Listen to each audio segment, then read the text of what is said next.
Well, the Cocta MEC, Mr. Zolile Williams, has just arrived at Mqhekezweni Great Place, the place where Mama Nogcinile Mtirara was shot and killed on Tuesday night, where we heard that two young men entered the Great Place and looking for the son of Mama Nogcinile, who is called Mqhekezweni Mtirara. But unfortunately, when they couldn't get hold of him, they shot and killed Mama Nogcinile right inside the Great Place, right inside one of the houses inside the Great Place. But the MEC is here with us, the MEC of Cocta. MEC, such a tragic incident happened inside the Great Place. What can you say about that?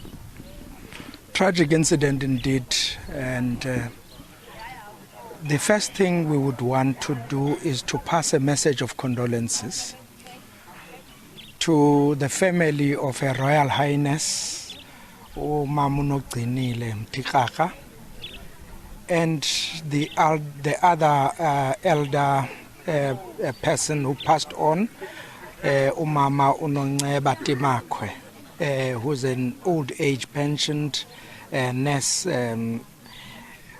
I must indicate at the outset that we are conquered with grief at hearing the news of the assassination of Her Royal Highness. We know as the government that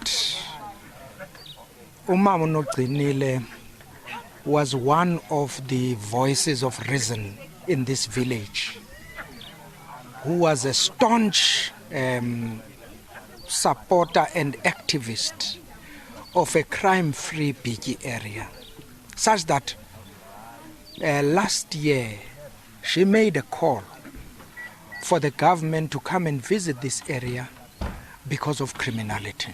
We were here, full cabinet of the Premier, and we invited the National Minister of Safety and Security to come and be part of that event. After we left this area, there was a deliberate program by the Provincial Department of Safety and Security to leave about 80 young people who were appointed as EPWP members to focus on crime in this area.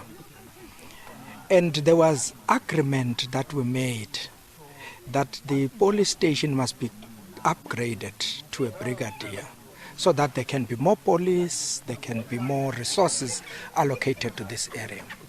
So we are very pained and disheartened that Umama Nogcinile and Umama Timakwe have been killed by criminals. To the extent that in the case of Mama Timakwe, there was torturing before she was killed. She was burnt with plastic, thereafter she was stabbed. Clearly, you will remember that you can't talk about the statesman Nelson Mandela without making reference to Mqhekezweni. These criminals are actually spitting on the heritage of this area, spitting on the faces of government because of the brazen nature on how they did these heinous crimes.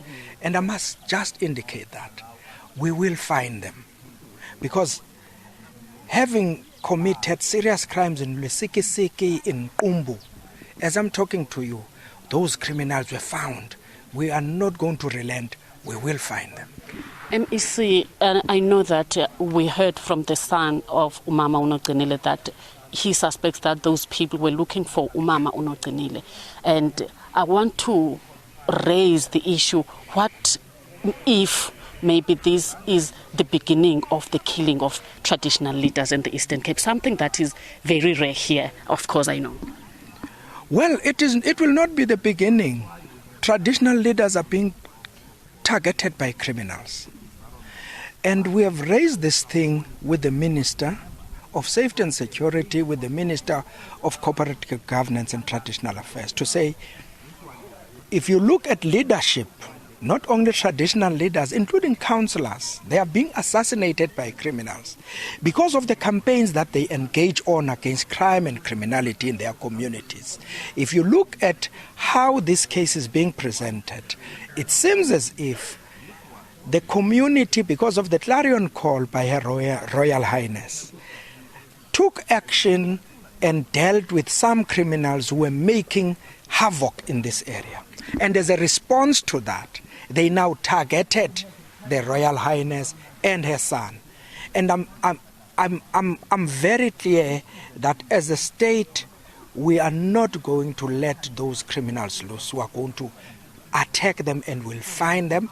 And what we have agreed on with the Minister of Cocta was that the security of all our traditional leaders must be a focus area. And we're given 3 months within which to come up with a plan on how we do that. In December, January, we should be finished with that particular plan. Thank you very much, MEC for Cocta in the Eastern Cape, Mr. Zolile Williams. I was going to ask him about their action plan on how to protect the traditional leaders, because he says that it was not the first time that a traditional leader was murdered. Well, he says that there is an action plan that they are working on to make sure that they up the security and the safety of traditional leaders. Back to studio.